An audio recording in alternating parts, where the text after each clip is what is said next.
ఇది నా చేతిలో ఉన్నటువంటి తీగ చాలా పూర్వకాలం నాటిది, చాలా వైద్యాలు చేసేటటువంటి తీగ. దీనిని ముట్టి బుట్టలు తయారు చేసుకునేవాళ్ళమండి. వెనక వ్యవసాయం చేసుకునేట దూడలకి ముట్టి బుట్టలు తయారు చేసి వాడుతూ ఉండేవాళ్ళం. ముట్టి బుట్టలు దోసరి తీగ అంటారు. ఇది దోసరి తీగ. దీనిలో గొప్ప ఔషధ లక్షణాలు ఉన్నాయి. ఇంత అంత ఔషధ లక్షణాలు కాదు, ఎంత బోలితే అంత ఔషధ లక్షణాలు ఉన్నాయి. మహా జిగురండోయ్. ఇవి నూరుతా ఉంటే జిగురెక్కిపోయి చేప చేతిలో జారిపోయినట్టు ఏది మీరు నూరేటటువంటి కలవలో నుంచి జారిపోయి కింద పడిపోద్ది. అది దీని రహస్యం. దీన్ని కాస్త పెరుగులో వేసి తింటూ ఉంటే స్త్రీ పురుషుల సంగమంలో వచ్చేటటువంటి వ్యాధులన్నీ పోతాయి. పెరుగులో వేసుకు తినాలి. ఇది ఒక ఎత్తు.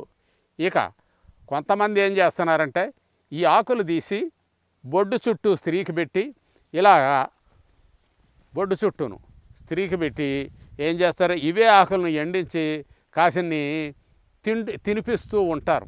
ఉట్టినే తినిపిస్తూ ఉంటారు. సాగుతూ ఉంటాయి, బంక సాగుతూ ఉంటాయి. కొన్ని రోజులు తినిపించేటడికి గర్భశుద్ధి జరిగి పోలోపియన్ ట్యూబ్లో ఉన్నటువంటి సిస్టులన్నీ పోయి, కడుపు నొప్పులు పోయి, నెలసరి దోషాలు, అన్ని రకాల దోషాలు తొలగి పండంటి బిడ్డ పడుతున్నారు. దీనికి రుజువు కావలసినవి ఉన్నాయి. ఇంకొకటి, నెలసరిలో కొందరు ఏం చేస్తున్నారంటే ఇలా కాదు, ఆపేద్దాం, నెలసరిలు ఆగిపోవాలి, నెలసరిల దోషాలు రాకుండా ఉండటానికి. అందులో ఎందుకు రాకూడదట, వాళ్ళకి దైవ దర్శనానికి వెళుతున్నారట, నెలసరిలు ఆపేయాలట. వ్రతాలు ఉన్నాయట, అంట్లో నెలసరిలు ఆపేయాలి. పెళ్ళికి వెళ్తున్నారు, నెలసరిలు ఆపేయాలి. ఇలాంటి కొన్ని సహజత్వానికి భిన్నమైనటువంటి పద్ధతుల్లో వాళ్ళు మందులు అడుగుతున్నారండి అని అడిగారు నన్ను.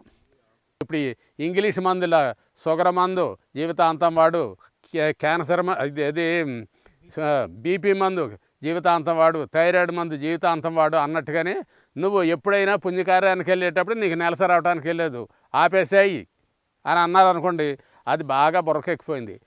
అలాంటి దోషాలు 12 రోజులు పొట్ట మీద కట్టుకుంటే పోతాయి. ఈ తీగ ఆకుని నూరేసి 12 రోజులు అబార్షన్ అవుతూ ఉంటుంది, పోతూ ఉంటుంది. ఎన్నిసార్లు అయినా కానీ బిడ్డలు పుట్టే ఛాన్సెస్ లేదు అని చెప్పి చాలామంది డాక్టర్లు చెప్పారండి. నాకు పిల్లలు లేరు ఎలాగా అని చెప్పి బిడ్డ పుట్టడం పోవడం ఏంటంటే, ఒకసారి వీళ్ళు అబార్షన్ చేయించుకున్నారంట. అబార్షన్ చేయించుకుంటామంటే చెరువులోకి నీళ్ళు వచ్చినప్పుడు గేట్ ఎత్తేస్తే ఎలా అవుతాయి? చెరువులో నీళ్ళు ఉంటాయా? ఉండవు. అలాగే ఆ వీర్యకణం నిలవదు, అది ఎగ్గలో కలవటానికి లేదు, తల్లి గర్భంలోకి చొరబట్టడానికి లేదు, ఎత్తేసి ఉంది గేటు. ఆ విధంగా శుభ్రంగా బయటకు పోతూ ఉంటాయి. ఎప్పుడూ అబార్షనే జరుగుద్ది. అంచేత అలా కాకుండా అబార్షన్ జబ్బు 12 రోజుల్లో పోతుంది. శుభ్రంగా పట్టేసుకుని 12 రోజులు భర్తను కలవకుండా ఉంటే హాయిగా మళ్ళీ పండంటి బిడ్డలు పడతారు.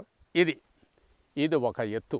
మన ముందున్నటువంటి ఈ చిరుజాతి మొక్క సుగంధి పాల, ఇందులో 2 జాతులు ఉన్నాయి. సుగంధి పాల, పెదపాల. అంటే గేదె పాల అంటారు. పెదపాల అంటే మళ్ళీ పాల పళ్ళు చెట్లు అవి కాదండి, గేదె పాల అంటారు దీన్ని, బర్రె పాల అంటారు. వీటిని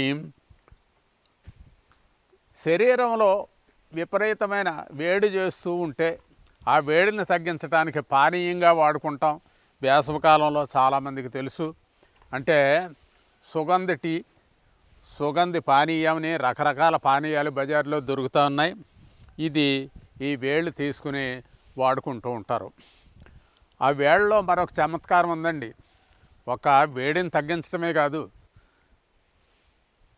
పానీయంగా తయారు చేసుకుని తాగితే వేడి తగ్గుద్ది. దీన్ని ఆ వేరుని మెత్తగా గుజ్జు చేసి స్తనాలకు రాసుకుంటూ ఉంటే కొందరు స్త్రీలకి స్తనాలు అసలు కనపడవు, చాలా చిన్నగా ఉంటాయి, అవి పెద్దవి అవుతాయి. తేనె వేసుకుని తింటూ ఉంటే ఇంకా కాస్త అదనపు బలం చేకూరుతుందన్నమాట. బ్రెస్ట్ సైజు బాగా పెరుగుతూ ఉంది. అలాగే దీనిలో ఉండే మరొక లక్షణం ఏంటంటే, మరీ లావుగా భరించలేకపోయిన స్తనాల బరువుతోటి ఇబ్బంది పడే స్త్రీలకి ఇదే నేను చెప్పినట్టుగానే ముందుగా ఎలా స్థానాలు పెద్ద అవటానికి వాడుకుంటున్నామో ఆ విధంగా వాడుకుంటే తగ్గించుకుంటూ వెళ్తుంది, స్థానాలను తగ్గించుకుంటూ వెళ్తుంది. శరీరానికి ఏ శరీరానికి ఎంత కావాలో అంతవరకే ఉంచుతుంది. ఈ చెట్లలో ఉండేటటువంటి గొప్పతనం ఏంటంటే 2 in 1 కానీ కాదండి, 10 in 1, 100 in 1 మనకు చెప్పలేం. విరుద్ధ లక్షణాలు కనపడుతూ ఉంటాయి. ఒక వ్యక్తి మీద ప్రయోగం చేసినప్పుడు ఆ వ్యక్తికి మనం ఆశించింది ఏం జరుగుతుందని పరిశీలిస్తే ఈ విరుద్ధ లక్షణాలు చాలా మనం గ్రహించగలం. అక్కల కర్ర జాతికి చెందింది, పేరు మర్చిపోయాను, కానీ ఎక్కడ చూసినా మీకు ఎక్కువగానే కనపడుతున్నాయి. చిన్న బొత్తం బయటకు ఉన్నట్టుగా కనపడుతుంది. ఇది ఇలాగా నమిలితే మండుతూ ఉంటుంది, బాగా మంటగా ఉంటుంది. కానీ దానివల్ల ఏటట బీపీ లెవెల్ తగ్గుద్దట, బీపీ లెవెల్ తగ్గుద్ది. పసుపచ్చ పువ్వులు అయితే ఎక్కువ పవర్ఫుల్, ఇది కొంచెం పవర్ తక్కువగా ఉంది. ఎరుపు, నలుపు, తెలుపు, పసుపు అనేటటువంటి జాతులు ఉన్నాయి, ప్రతి చోట ఉన్నాయి, భారతదేశం అంతా దొరుకుతూ ఉంటాయి. ఇవి అనేక ఔషధ లక్షణాలతో పాటు విచిత్రమైన ప్రవర్తన కూడా కలిగించుద్ది.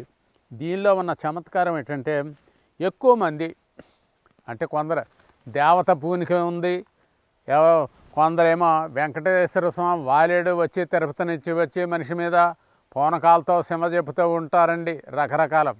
అది అగ్రెసివ్ మైండ్లో వచ్చేటటువంటి తాత్కాలిక మార్పులను సరిచేస్తుందండి ఇది. అది దీని రహస్యం. అలాగా నమిలి ఆ పువ్వులే, ఆకులు కాదు, పువ్వులు మట్టుకే అలా నాలుగు చివరన అలా పెడుతూ ఉంటే చాలా మార్పు వస్తుంది. వీడియో కనుక మీకు నచ్చినట్లయితే లైక్ చేయండి, షేర్ చేయండి. మరిన్ని వీడియోస్ కోసం మా ఛానల్ని సబ్స్క్రైబ్ చేయండి. మీ అభిప్రాయాలు మాకు కామెంట్స్ రూపంలో చెప్పండి. మరిన్ని వీడియోస్ కోసం మా ఛానల్ని సబ్స్క్రైబ్ చేయండి.